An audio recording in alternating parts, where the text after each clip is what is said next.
Top Nigerian businessmen and government officials have been speaking on the outcome of the Nigeria-Saudi Arabia roundtable investment meeting in Riyadh to court potential investors into the country. President Tinubu at the meeting said Nigeria should be the anchor for Saudi Arabia's investments while promising to tackle corruption and enhance the free market economy. The members of the delegation of Nigeria include governors, ministers, captains of industries, who say Nigeria remains a viable investment destination for Saudi Arabia. Nigeria has actually been a country that has been digitalizing. So when you think about it very well, we're already using technology in government extensively. But we also have the backbone to do much more with it. So what we've done is we've invested in silos. We've not connected the silos. But we also have internet that has been becoming a lot more ubiquitous, right? It's not affordable, but it's becoming a lot more ubiquitous. More people have access to it. So if we can find a way to improve the quality of our internet, ensure that as the economy grows, more people can get access to it. We have now a leader who not only is CU leading Nigeria, but is willing to mobilize the subcontinent in the West African region, which chairs the ECOWAS, in a committed democrat who understand the way the world works, who understand the way business think. It's a rousing welcome for Nigeria. It was a great trip. The president led the charge, calling for investments for Nigeria as the chief marketing officer for Nigeria. And the people of Saudi gave a resounding welcome. Now the details is in the action. I guess there could never be assurance more than that of Mr. President. He has made it clear that now it's a new government and that corruption is not going to happen in Nigeria again. So I think they've gotten that message. Now for us, the private enterprises, entrepreneurs, you find out that we've done some little investment, compared to what is here in Saudi. But that will give them hope that there are Nigerians that believe in their country. Free market economy, free flow of currency and capital. Mr. President has spoken about that. He has spoken so eloquently about Nigerian opportunities and how these opportunities can be harnessed and be partnered with the Saudi Arabian economy. We are grateful for this opportunity. We have been able to showcase Nigeria and Niger State in particular. Being the largest state in terms of land mass in the whole country, it means we are strategically positioned. We are not in the desert part of Nigeria. We are very, very arable. So Saudi Arabia wants collaboration in agriculture. Now Niger State serves as the state for the first pilot scheme because of our closeness to the FCT, bodies of water for irrigation. I think we are just keying into the initiative of Mr. President by providing an enabling environment for investors to invest in our state, and especially that we have potentials in agriculture. And one of the vision of my administration is to enhance agriculture throughout the year round. So joining us now is Sambo, Arise, Director of News and Politics Editor. Samna, great to have you. Samna, let's do some housekeeping so now. And good to see you again. All of this is coming on the heels of what happened between Air Peace and the Saudi authorities. Let's get that out of the way first. Then you can also talk about the things that were discussed there, because you were right on ground in Riyadh. Yeah, so we had 264 passengers leaving Nigeria. And when they arrived, one of the major cities of Saudi Arabia, the port city of Jeddah, they were actually flagged down before the aircraft could actually land. And what really happened is what both the Nigerian authorities and some of the Saudi authorities say they are investigating. Now, there's what's called the Advanced Passenger Pre-Screening System, APS. And when passengers are being pre-screened at the Aminu Kano International Airport, where that flight took off from, the AP's flight, that same pre-screening process would have been seen exactly by the Saudi authorities. So it's a system that allows for both countries to actually see live all the visa processes and screening that are going on by passengers before they get to their final destination, in this instance, Jeddah. So And the Saudi authorities would have sent that. So at what point in time did they now decide to cancel the visas of these other persons, about 177 Nigerians, upon getting to Riyadh?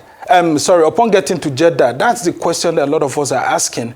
But also, from my investigation, actually, I discovered there's a particular visa that is called the Business Visit Visa, the BVV, which is given by the Saudi authorities for those who want to come into their country for business. Now, that gives you room to actually go into the country, even if you don't have plans to go out immediately. So you go there and you do your visa. It could be a one-way, actually. But the allegation by some of the Saudi authorities, actually, is that Nigerians have been abusing it of recent, just like Sudan was accused of abusing it and some other poor nations. So what happens is that this business visa is supposed to be for capable people, investors, businessmen, and those who go in to Saudi Arabia to do business in one way or the other. And when they are done, they get back home or to wherever they want to go to. They don't stay there. But now we are seeing these BVV visas being given to 80-year-olds, some teenagers, people who are within 18 to maybe like 25, and people who don't really have much business. And so it looks like this visa is being abused and used for Japa syndrome. So you have people who get into Saudi Arabia and they don't want to leave again. And so the Saudi authorities, from what I gathered, are trying to see how they will stop this. Because what are 80-year-olds using that business visit visa for? Why are tourist companies, tour operators, and all of that abusing this process? So they didn't want to come out to state it directly from the statement that was issued yesterday by the Saudi embassy here in Abuja. But it's very clear that they are saying that some of the protocols for visiting Saudi Arabia are being abused by some Nigerians. But why wasn't this detected through the apps process that I just told you right now, the advanced passenger pre-screening process system? And APs too, coming to the fore here, it looks like there's actually a sort of subtle fight, because since APs started its operations to Saudi Arabia, it has also seen a huge boost in the number of passengers who want to fly through that airline. And of course, you know that the Saudi Airlines wouldn't want to take it easy too. So there's a lot of politics that's involved. It's good to know that the Minister of Foreign Affairs says he's going to investigate it. I mean, I flew with him from Riyadh to Doha, and we met.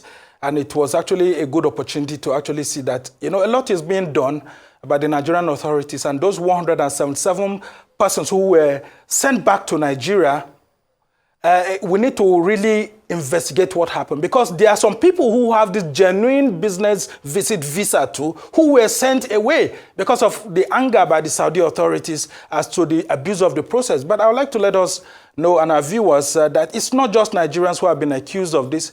Sudan and other poor countries have been accused of abusing this business visit visa. But it's left for the Saudi authorities to ensure that, you know, such a thing doesn't happen, because it doesn't really feel fine after getting to Saudi Arabia, after a long flight, and then you're just told that you need to just get back on the same flight back home. I mean, okay, terrible. Well, the question, Samna, so good to see you, and I'm sure you had a great time in Saudi. So the question that I wanted to ask, I wish somebody from Saudi Embassy will come on Arise and let's ask the question, which is, why was it that the first action that the Saudis took was to turn back everybody, before it then became a case of, okay, let's take out some and leave some? The first decision was everybody go back. Well, there are different categories of visas. There's the Hajj Umrah visa. There's, what's it called, work permits. I mean, so travelers who actually have those work permits, Hajj Umrah visa and all of that, I mean, they were allowed to go in.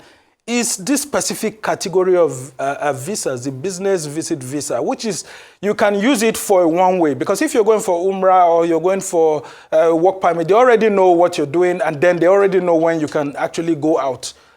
But this particular visa gives you the opportunity to actually get in, and then for you to do whatever you want to do for a long period of time based on my investigation. So their fear is that this category of people, this 177 people, are likely getting into the country, and they are not likely going to get out of the country. And you know that in terms of migration, a lot of Nigerians have been visiting certain countries now, that they just get in there. Some of them, you know, stay in there, overstay. And then, of course, when you overstay, there's a problem, because it means you don't want to come back. And then when you have 80-year-olds traveling and don't want to come back to the country, or you have those between, teenage age and 25, of course, you know, the Saudis, it's their country, so it's left for them to be able to see what they can do, and it's part of the anger. But I think it was a terrible decision for them to do that when our president is even in the country. I mean, President Bola Tinubu was still in the country. Just on Monday, he met with Mansour Mokhtar, who is the vice president of the, in charge of operations of the Islamic Development Bank. And I mean, I don't imagine us doing the same to the Saudis. The Saudis are trying to reform their economy through their Vision 2030 program. If the Crown Prince Mohammed bin Salman was in the country and we did that, how would they feel? I thought there would have been a better way to manage this, because these are the two largest economies in Africa and the Middle East. And of course, there's been a new approach. Just last week, they had lots of engagements between the highest levels of government. And for this to just happen without a lot of communication, I think the Saudi embassy owes us more explanation than it did with the statement it issued yesterday, when it said that those who are traveling to their country need to follow all the procedures. So if they follow all the procedures and they don't abuse the visa processes, they will be allowed in. But what happened to the APS system, which I just mentioned earlier, the Advanced Passenger Prescreening System, which is live between both countries, and the authorities are meant to see the prescreening processes of passengers and so on. So if those visas had problem, why were they not flagged at the Aminu Kano International Airport before that Air Peace flight took off? Okay. So these are the issues that we'll be waiting to get replies from both ends. I guess we will have to wait to hear what the final outcome will be. But so help us get a feel of what you see as the outcome of this summit between Nigeria and Saudi Arabia. What is your thought about it, based on what you saw on ground and what you see as the potential outcome? We've seen numbers that are being bandied around. We've heard possibilities that have been mentioned.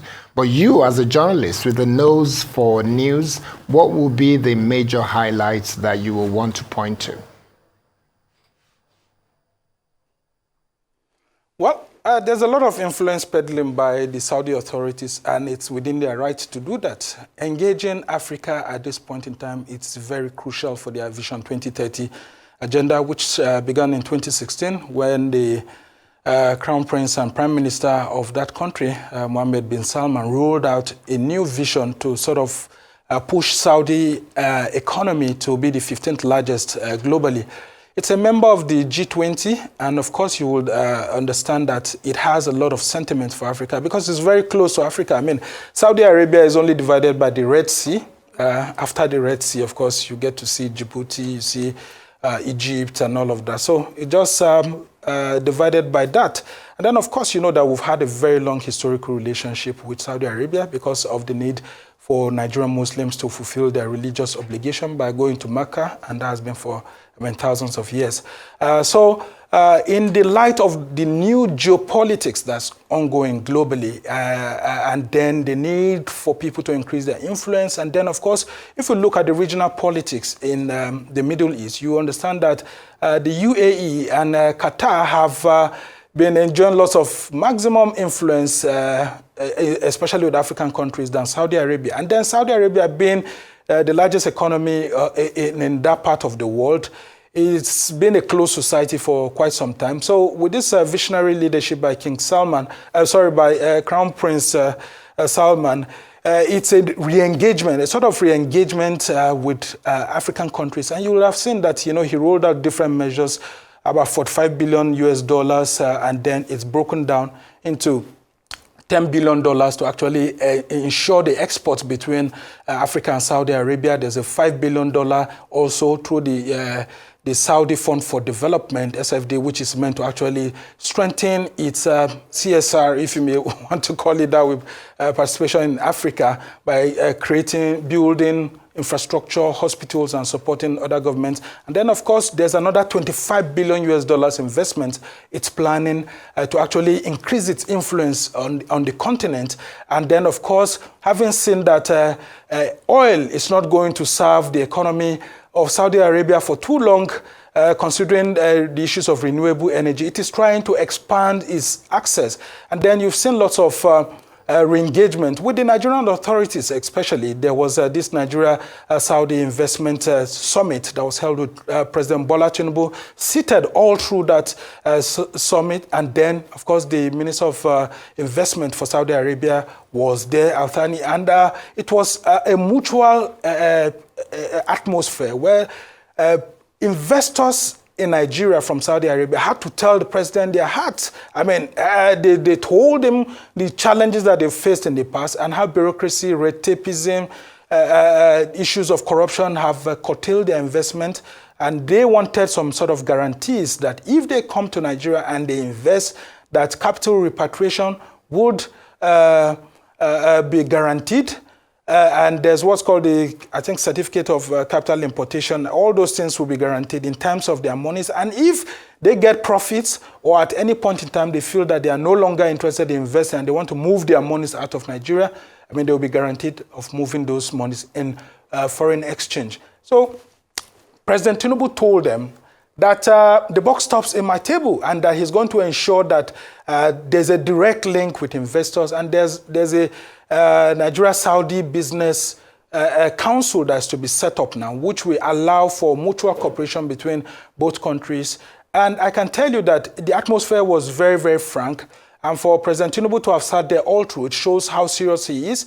But the issues of corruption, which the president says that is no longer going to be in existence, is what a lot of people would have been doubting, because people need more concrete measures.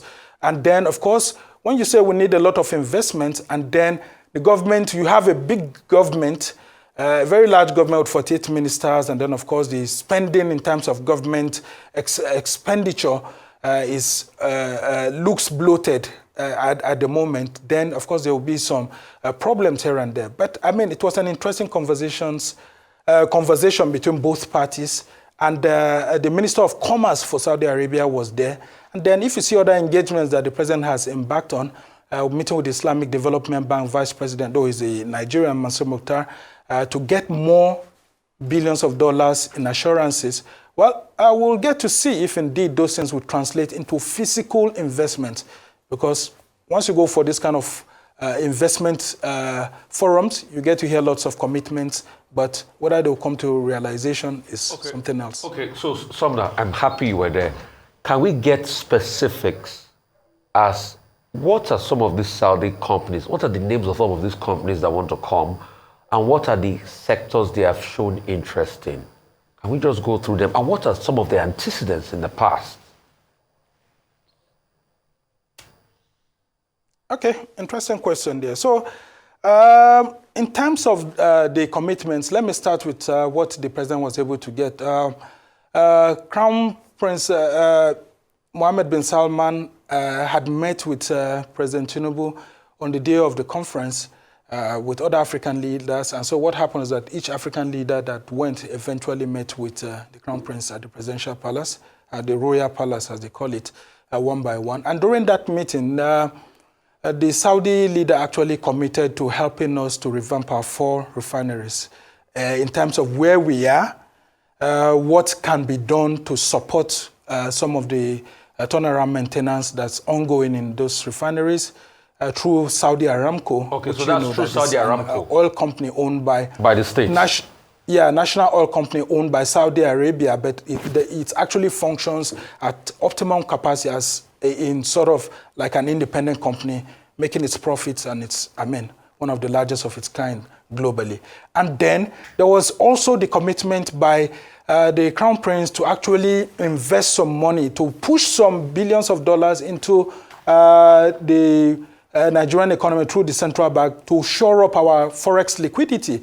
And I know that the monies that we have currently cannot support our naira, so that's why the naira has been, withstanding, has not been withstanding the issues within the global markets. And so the challenges we've had has to do with the issues of forex liquidity, which the Saudis are now saying that, look, we are going to push in some monies to help you shore up the strength of the naira. And so we are waiting to see if that will come to realization did they put any immediately. Figure to that money? And then, Sumner, did they put any figure to that money? There was no there was no particular figure that was put to that money. But of course, it's going to be a huge amount because the Saudis, I mean, these are billion-dollar players. They don't play in millions of dollars. And then for you to have got such an assurance from the Crown Prince himself, it means it's going to be something substantial. So we still await the details as to the specifics, but those are the areas. And then when you go to the companies you talked about, I mean, I was actually fascinated by one of those companies that came in there that said that, look, we want to invest in your gold mining, we want to invest in your lithium, but we need more assurances in terms of the space for us to be able to operate. And then there was another one that said, look, we want to build a military hospital for you that will be security-wise for you to help treat your president. One of them, who was given some time to actually talk, said, look, he came into the country sometime around 2009, and there was this thinking by the government then that, look, they should be able to build a military hospital where our president can always receive treatment instead of our presidents going outside the country, especially during the Yar'Adua saga. So between 2009, 2010, 2011, this investor came into the country.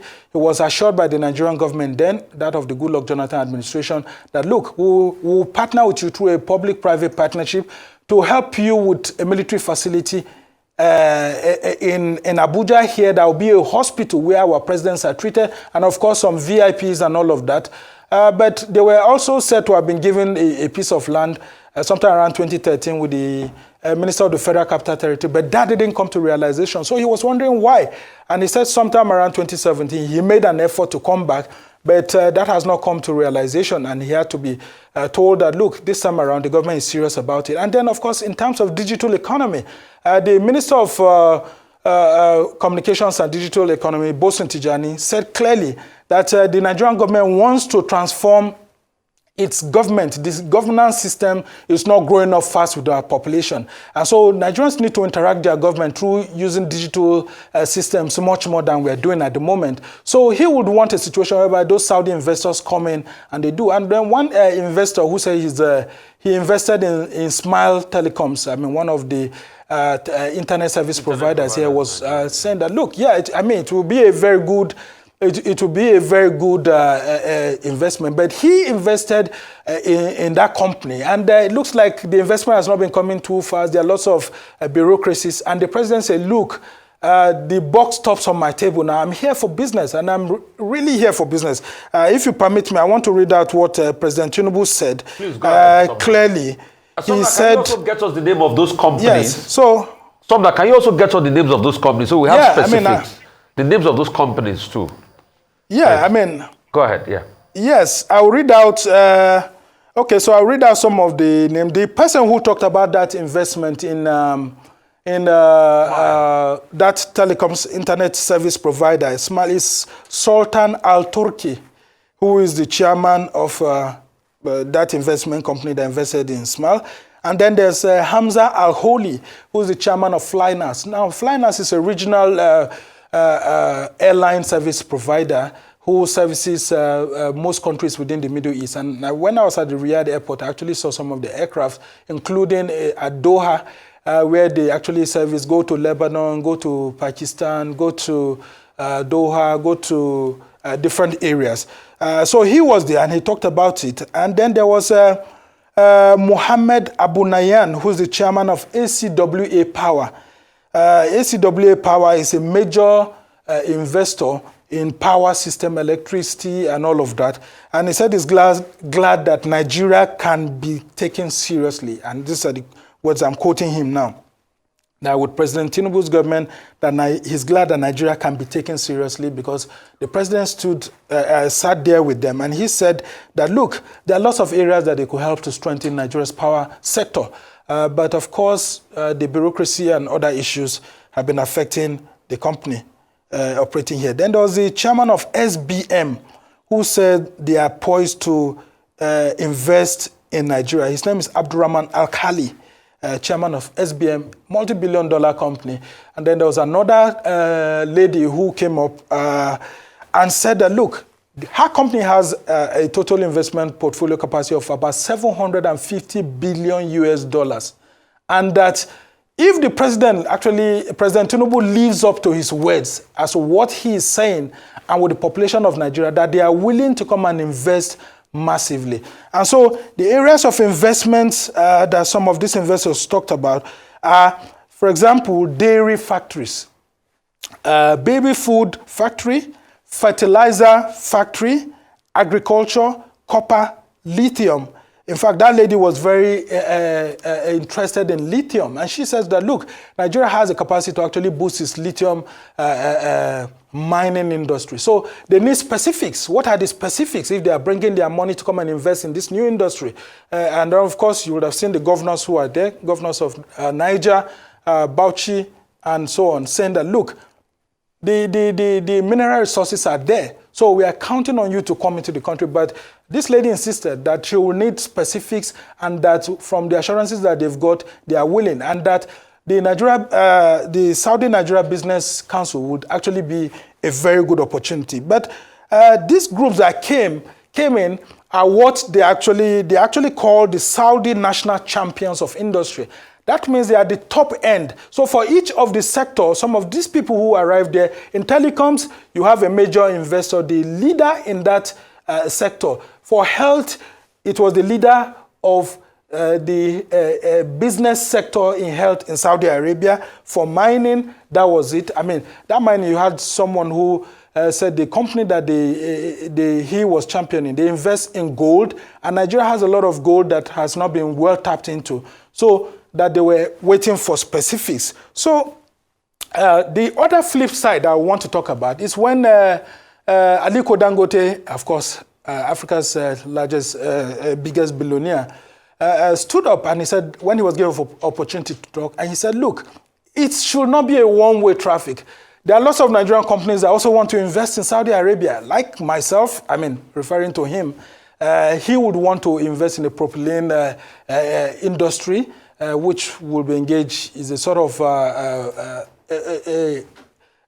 an industry that, you know, is not so much producing in Saudi Arabia that much, but I think it's a byproduct of petroleum, refining. And so he says, and I later interviewed him when he left the stage. He says that, look, it's an opportunity for them as Nigerian investors to get into the Saudi economy to boost that aspect and see how it can be a win-win situation, because there are Nigerian investors who have monies to be able to invest in the Saudi economy too, and that agriculture is also an area that Nigerians can actually invest in. And there was this Saudi investor that talked about fresh fruits being produced and shipped between both countries, and that he would want a situation whereby if Nigerian agricultural companies produce fresh fruits, they can easily be flown into Saudi Arabia, and then there will be no bureaucracies that will stop them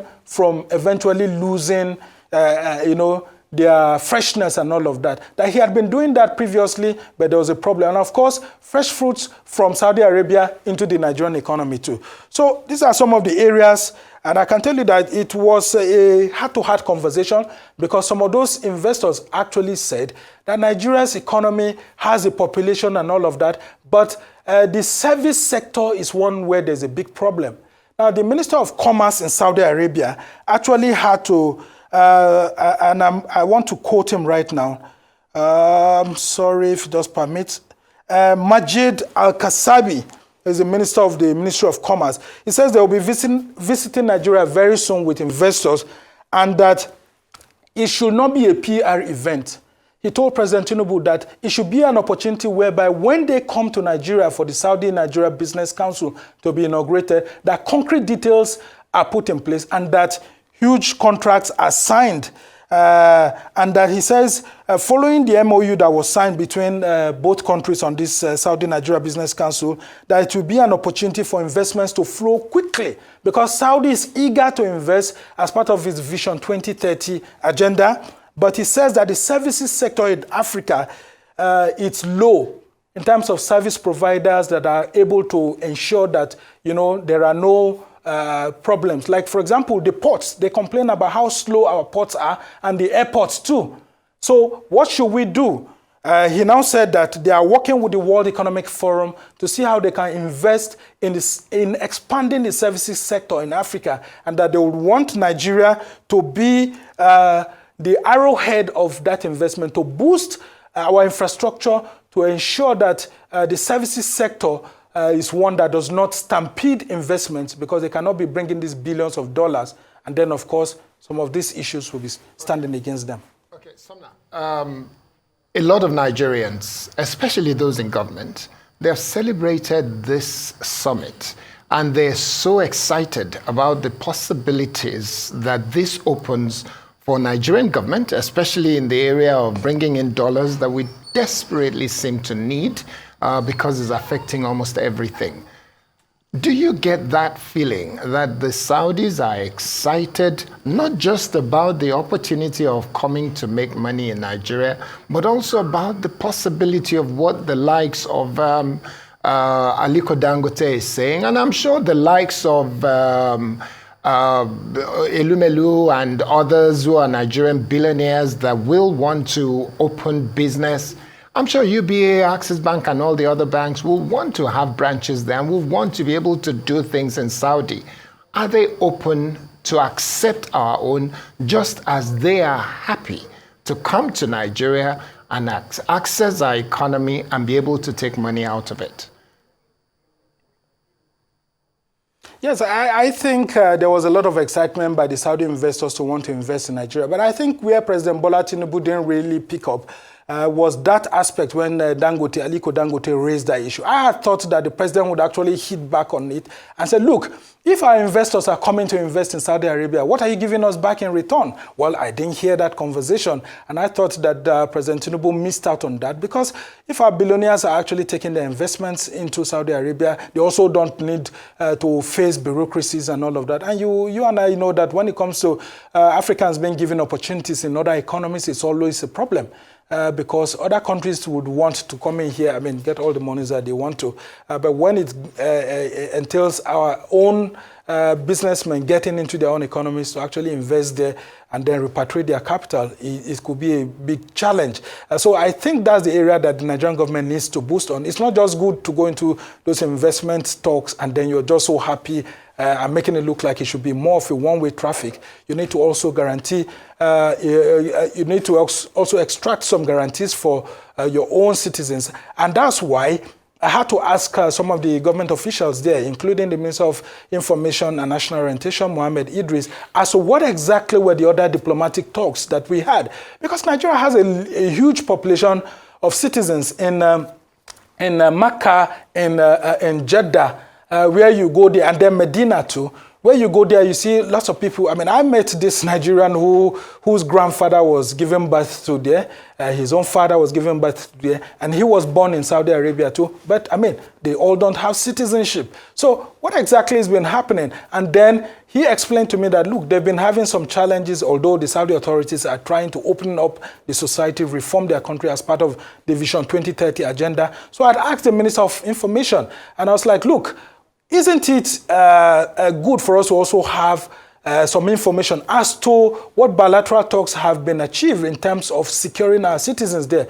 Because before you know it, when a few of our citizens commit one or two offenses, you hear that some people are being, sent to jail and all of that. And then, of course, what are they doing to prevent Nigerians from, engaging in crime and all of that? And then he went ahead to actually say, there's been a lot of concrete details. And then Ambassador Akinremi, who's from the Foreign Affairs, also told me that, look, there have been lots of assurances that there will be improved diplomatic relations between both countries. So Sumner, all of this you've said is good. That's why I look for specific details. It's just interest. Saudi Arabia could come in to our refineries. Is it the refineries that we've been revamping already? So Saudi Arabia could coming into it. Would it be that we'll have to now look at the deals we have on ground before? Because if we say the first phase of the Port Harcourt refinery will be concluded this year, next year, we'll have them completed. So with Saudi Arabia investing in the NFPs, would I like to have the fine details of this? Because all of this is just interest as we speak. Yeah, you are talking about carrying fruit from here and there. Have we sorted out tariffs? Have we sorted out clearing at the border and things like that? Have we sorted out orchestrated government bureaucracy itself? The Saudi Arabia Nigerian Council, your top business council, has it even been set up who is even the DG? Who is running it? Have we ratified laws behind it as we speak? I think this is the next phase of the conversation, Sumner. Yeah, there were officials of the Nigerian Investment Promotion Commission, NIPC, there. And they said, in fact, President Tinubu pointed to some of those officials and said, look, my government is open. And I just want to quote to what he said. He said, no more frustrations. The buck stops on my table and I have an open door policy. These are the exact words that President Tinubu said when some of these issues were raised by the Saudi investors. And talking about Saudi Aramco that you talked about, of course, these are not people who just come and pour money into the Nigerian economy without expecting returns. While we were there was an agreement that was signed between the Minister of Petroleum in that country and the Nigeria's Minister of Petroleum, where Heineken Lokbobri, the Minister of State Petroleum Oil, was there, and he signed this agreement to help support our petroleum industry, because the Saudis are actually what's the detail of that agreement in petroleum refining. Sumner, what's the detail? What do you mean by support? What's the detail of that agreement? For the benefit of Nigeria. Yeah, technology transfer, for example, technology transfer between both countries, strengthening the capacity of our engineers and all of that within the petroleum industry, and then helping also strengthen our production levels. That our production levels have dropped over time. We're unable to meet OPEC quota. And then, of course, monitoring our oil flow. Because if you go to Saudi Arabia, you will see how huge this desert country actually controls its oil without hearing the problems of oil theft. But unfortunately for us, we have these issues of oil theft. So from what they told us, they said that this MOU that was signed between both countries will help the Saudis to share their experiences in terms of curbing oil theft and all of that, and then metering systems of our oil flows and all of that. And then, of course, new markets, because the issues of selling crude is very important at this point in time, and then the issues of renewable energy. The Saudis are trying to transform not just from being an oil producing country, but from into being a country that's rich in alternative energy sources. So both ministers had said that this MOU will help to transition both countries into the future. And then, of course, let's talk about some other aspects.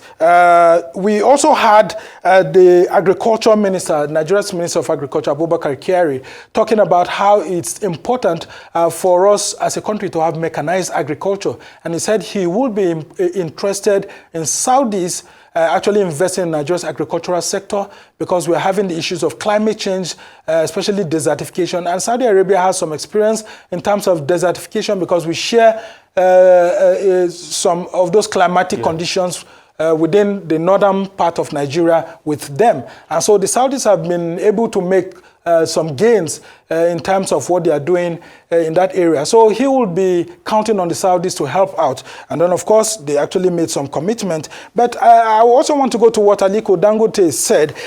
Specifically, he says Nigeria is the best kept secret in terms of investment in Africa. Yeah. And of course, I quite agree with him, because if you look at the different sectors that we have here, it's such a situation that if we're able to get some of these investors to come, not just from Saudi Arabia and all of that, but other parts of the world, we can be able to create more jobs. And he says that Nigeria is also looking to, is ready to welcome Saudi companies as long as we ensure that the Saudi-Nigeria Business Council that will be set up is one that's mutually beneficial to both countries. So it's been a very interesting time here, including the commitment by the Saudi authorities to help us in our humanitarian affairs, where Betta Edu, the Minister of Humanitarian Affairs, actually sought for more support in terms of the King's Relief support system. Very good one there, I must have said something. And I hope the Nigerian Saudi Business Council will also talk and help cushion the effect of competition when these businesses started coming, because that's a key one.